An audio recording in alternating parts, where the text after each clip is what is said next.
මතක තියාගන්න. ළඟ ඉන්න කෙනාට වරදී කාටද?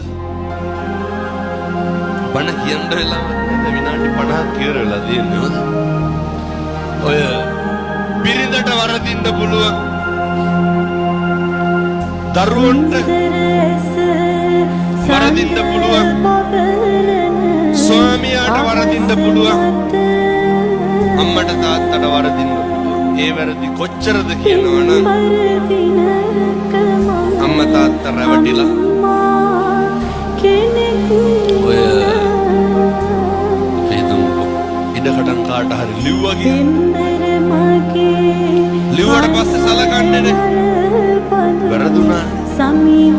අපි මොකද කරන්න ඕනේ? ආරුන්ටනේ දුන්න මුල්ලවම කරගෙන කියලා හරියනවා. මිනිස්සුන්ට වැරදුනා පිට වෙන්න.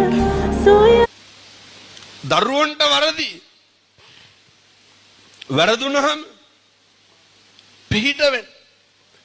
ස්වාමියාට වරදි වැරදුනහම පිට වෙන්න. බිරිඳට වරදි වැරදුනහම පිට වෙන්න. මම මෙහෙම දේශනා කරන්න හේතුවක් තියෙනවා. මේ ලෝකේ වරදින්නේ නැත්තේ කාටද? මේ ලෝකේ අතපසු වීම වෙන්නේ නැත්තේ කාටද? මේ ලෝකේ බැරි වෙන්නේ නැත්තේ කාටද? මේ ලෝකේ රැවටෙන්නේ නැත්තේ කවුද?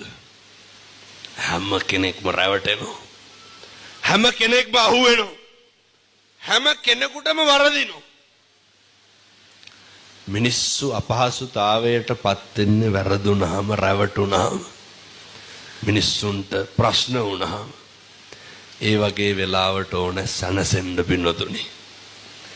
ඒ වගේ වෙලාවට මිනිස්සුන්ට ඕන නිමෙන්න. පන්සලේ හාමුදුරුවන්ට වරදින්න පුළුවන්. එහෙමනේ.